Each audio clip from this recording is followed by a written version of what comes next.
नमस्कार, मैं हूँ एस्ट्रो वास्तु एक्सपर्ट सावी सिंह और सितंबर के महीने के राशिफल के साथ आज हम फिर से हाजिर हैं।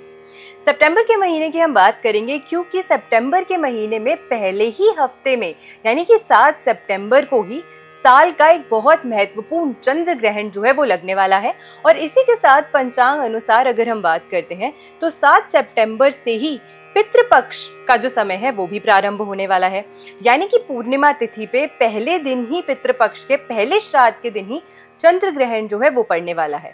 अब पितृपक्ष जो है वो 7 सितंबर से शुरू होकर 21 सितंबर तक रहने वाला है और 22 सितंबर की अगर हम बात करते हैं तो उस दिन से शारदीय नवरात्रि जो है वो प्रारंभ हो जाएंगी और नवरात्रि की जो दशमी तिथि होने वाली है वो 2 अक्टूबर को होगी और नवरात्रि समाप्त यानी कि नवमी तिथि जो है वो 1 अक्टूबर को वो पर्व जो है नवमी का वो मनाया जाएगा।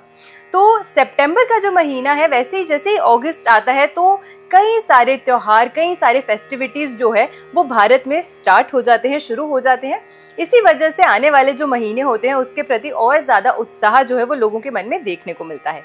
लेकिन क्योंकि 2025 का साल अभी तक जितना भी बीता है उसमें कई सारी बड़े उतार चढ़ाव, परेशानियां, संघर्ष जो है वो देखने को मिले हैं। दुनिया भर में, विश्व भर में कई सारी ऐसी दुविधाएं, कई सारी ऐसी दुर्घटनाएं हुई हैं जिसके संकेत तो मिल रहे थे, लेकिन इतनी ज़्यादा त्रासदी या इतनी ज़्यादा दुर्घटनाएं बन जाएंगी या इस तरीके की एक सिचुएशन जो है वो क्रिएट हो जाएगी, शायद इसका अनुमान लोगों ने नहीं लगाया था। इसी वजह से भी हर व्यक्ति जो है वो इस साल में ज़्यादा उत्सुक है ये जानने के लिए कि आने वाला जो महीना है वो ग्रहों के लिहाज से किस तरीके के परिवर्तन या किस तरीके के बदलाव लेकर आ रहा है। आज हम सबसे पहले मेष राशि की बात करने वाले हैं, यानी कि काल चक्र की सबसे पहली राशि मेष राशि यानी कि एरीज ज़ोडिएक से अगर आप अपने जीवन में गवर्न होते हैं तो ऐसे में आप डायरेक्टली गवर्न होते हैं मंगल ग्रह की ऊर्जा से।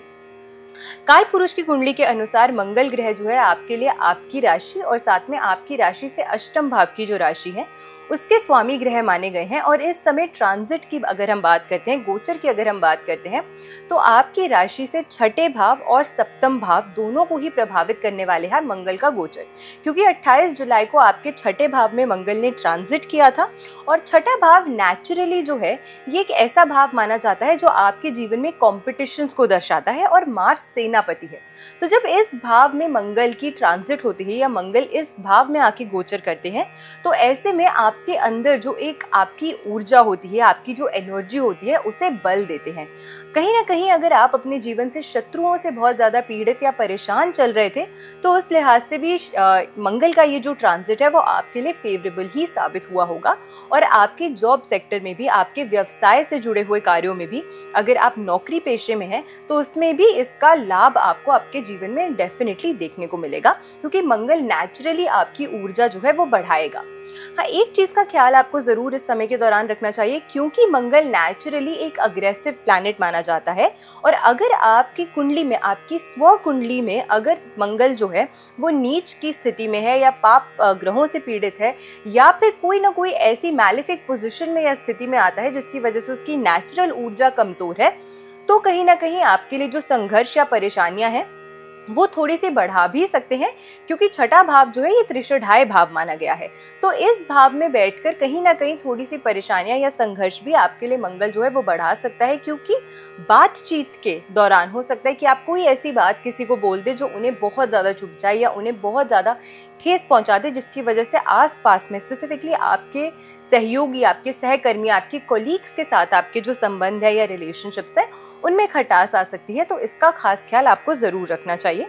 इसी के साथ मंगल जो है वो गोचर करेंगे 16 सितंबर को और 16 सितंबर को गोचर करके वो मतलब सप्तम राशि जो है उसमें ट्रांजिट करेंगे, जो आपके लिए अगर हम बात करें तो आपके स्पाउस का भाव है, आपके वैवाहिक सुख और वैवाहिक जीवन को दर्शाता है। यहाँ पे भी मंगल की जो प्लेसमेंट होती है वो थोड़ी सी वैवाहिक जीवन में आपके लिए तनाव की परिस्थितियाँ जो है वो बनाता हुआ नजर आएगा। तो इसीलिए अगर कभी भी आपको लगता है कि मिसकम्युनिकेशन, मिसअंडरस्टैंडिंग्स की वजह से आपके पार्टनर के साथ आपकी लड़ाई झगड़े जो हैं वो बन रहे हैं, बढ़ रहे हैं, तो उसको आपको बहुत ही ज़्यादा अच्छे तरीके से रिजॉल्व करने का प्रयास जो है वो ज़रूर करना चाहिए। सप्तम भाव पद प्रतिष्ठा का भी भाव है और यहाँ पे जब आपकी राशि का प्लैनेट ट्रांजिट करता है या आपकी राशि के स्वामी ग्रह ट्रांजिट करते हैं मंगल सप्तम भाव में, तो पद प्रतिष्ठा में कहीं ना कहीं आपको एक अच्छा मान सम्मान जो है वो देखने को मिल सकता है, क्योंकि आपकी करिश्मा की वजह से, आपकी अपनी एनर्जी की वजह से, ऊर्जा की वजह से और साथ के साथ निर्णय लेने की अच्छी क्षमता की वजह से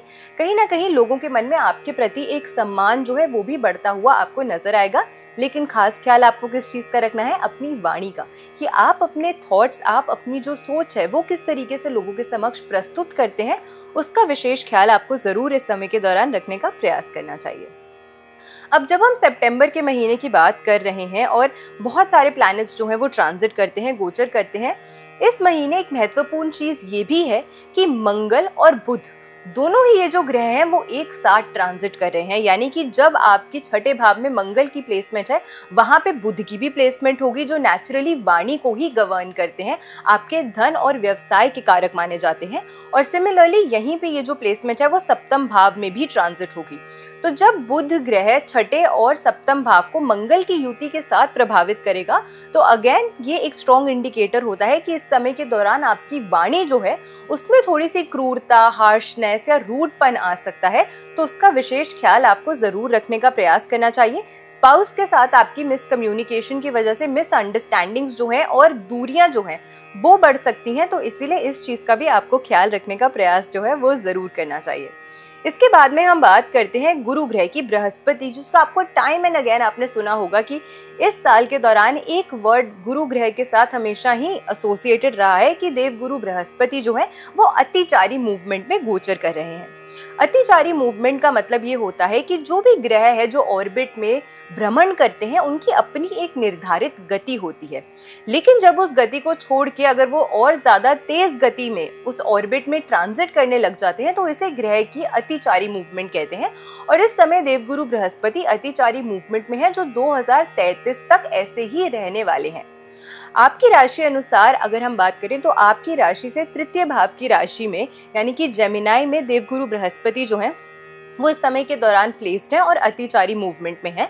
तीसरा भाव आपके सिबलिंग्स के साथ आपके संबंध कैसे, यानी कि आपके भाई बहनों के साथ आपके कैसे संबंध हैं। यात्रा से जुड़ा हुआ कार्य अगर आप करना चाहते हैं या करते हैं, अगर आप लेखक हैं, अगर आप राइटिंग के कार्य से जुड़े हुए हैं, या फिर आप किसी भी ऐसे कार्य में काम करते हैं, आप किसी भी ऐसे फील्ड ऑफ वर्क में काम करते हैं जहाँ पे लोगों के साथ बातचीत करना, कम्युनिकेशन के क्षेत्र में आप काम करते हैं, तो उस लिहाज से भी ये भाव आपके लिए बहुत ज़्यादा इम्पोर्टेंट हो जाता है। अब यहाँ पे जब देवगुरु बृहस्पति प्रेजेंट होते हैं तो ऐसे में कहीं ना कहीं ये प्लैनेट, क्योंकि अपनी डोमिनेटिंग नेचर की वजह से भी जाना जाता है, वैसे तो एक नेचुरली शुभ ग्रह है, लेकिन अतिचारी मूवमेंट में ग्रह कहीं ना कहीं अपनी पूर्ण क्षमता से उतना फल देने के लिए योग्य नहीं होता है जितना वो नेचुरल स्टेट में होता है। इसीलिए इस भाव में रहते हुए हो सकता है कि इस समय के दौरान आपके भाई बहनों के साथ कुछ वैचारिक मतभेद जो हैं वो बढ़ सकते हैं। आपके जो नेबर्स हैं, आपके आस पड़ोस में जो लोग रहते हैं, उनके साथ कुछ वैचारिक मतभेद जो हैं वो बढ़ सकते हैं।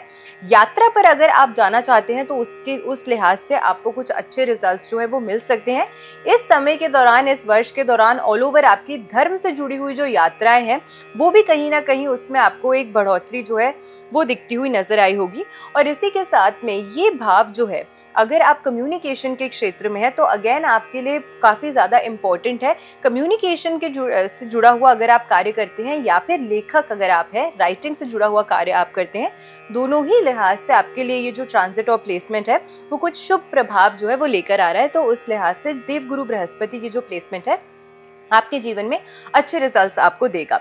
शनि इस समय मीन राशि में गोचर कर रहे हैं आपकी राशि से 12वें भाव में, जो कहीं ना कहीं स्वास्थ्य से संबंधित परेशानियां जो हैं आपके जीवन में बढ़ाते हुए आपको नजर आएंगे और आपके जो एक्सपेंडिचर्स हैं इस समय के दौरान वो भी कहीं ना कहीं बढ़ते हुए नजर आएंगे। लेकिन महत्वपूर्ण तरीके से आपको अपने स्वास्थ्य का विशेष ख्याल जो है वो जरूर रखना चाहिए। हो सकता है कि कुछ लोग ऐसे भी होंगे जो टाइम एंड अगेन बीमार पड़ रहे हैं, बार बार बीमार पड़ रहे हैं, चेकअप करा रहे हैं, लेकिन चेकअप में कहीं कुछ सही चीज़ जो है वो आपको टेस्ट के दौरान पता नहीं भी चल पा रही होगी। ये भी कहीं ना कहीं मैलेफिक प्लैनेट की प्लेसमेंट 12वें भाव में उस प्रभाव की वजह से इस तरीके की परेशानियां आपको देखनी पड़ सकती हैं, क्योंकि नेचुरली शनि लंबी बीमारी को दर्शाते हैं, लंबी बीमारी देने वाले ग्रह माने जाते हैं। तो इसीलिए वहाँ की जो शनि की प्लेसमेंट है वो आपके जीवन में थोड़ी सी जो प्रॉब्लम्स है, धन से संबंधित, पैसों से संबंधित,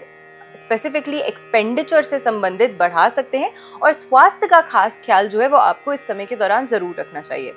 अब सूर्य जो है वो हर महीने ट्रांजिट करता है एक राशि से दूसरी राशि में, 30 दिन के अंतर्गत ये ट्रांजिट करता है। पर इस महीने विशेष चीज ये है कि सूर्य और केतु की युति हो रही है, और जब भी सूर्य राहु के साथ में, चंद्रमा राहु के साथ में या केतु के साथ में युति करते हैं तो ये एक तरीके से ग्रहण योग जो है उसको बनाते हैं। और आपकी राशि से पंचम भाव, प्लानिंग के भाव में ये ग्रहण योग जो है वो बन रहा है, जो कि अभी रहने वाला है कुछ समय तक। तो इस समय के दौरान स्पेसिफिकली 16 से 17 सितंबर तक का जो आपके लिए समय रहने वाला है, ये कोई भी अगर आप फाइनेंशियल निर्णय लेने वाले हैं अपने जीवन में, तो उसमें थोड़ा सा धैर्य रख के, सोच विचार करके, किसी और अन्य व्यक्ति की भी ओपिनियन लेकर अगर आप कोई भी विचार करते हैं या अगर आप कोई भी निर्णय लेते हैं तो उसमें आपको अच्छा लाभ जो है वो देखने को मिल सकता है। केतु की प्रेजेंस पंचम भाव में कहीं ना कहीं ये भी दिखाती है कि अगर आप बेबी के लिए ट्राई कर रहे थे, यानी कि संतान के लिए अगर आप प्रयास कर रहे थे, उसमें थोड़ा सा विलंब या उसमें थोड़ी सी संघर्ष या परेशानियां जो है वो इस ट्रांजिट की वजह से बढ़ती हुई नजर आएंगी। तो ऑल ओवर 2025 के साल में इस तरीके की परेशानियां भी आपको झेलनी पड़ सकती हैं।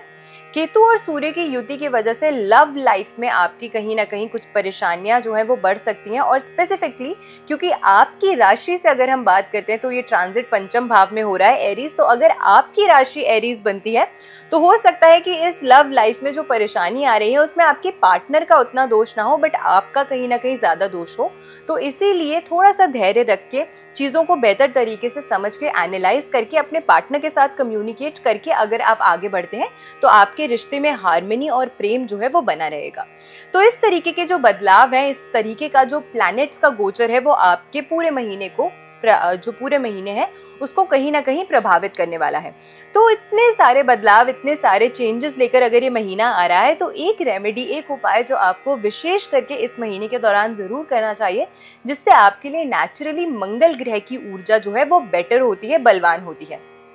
मंगल ग्रह एक अग्नि तत्व ग्रह माना जाता है और मेष राशि भी जो है वो एक अग्नि तत्व राशि ही कंसिडर की जाती है। तो ऐसे में जब दोनों अग्नि तत्व का मेल हो जाता है तो कहीं ना कहीं ऐसे लोगों के अंदर एक नेचुरल एनर्जी, ऊर्जा, और अगर इस ऊर्जा को ये अपने जीवन में अच्छे से यूटिलाइज नहीं करते हैं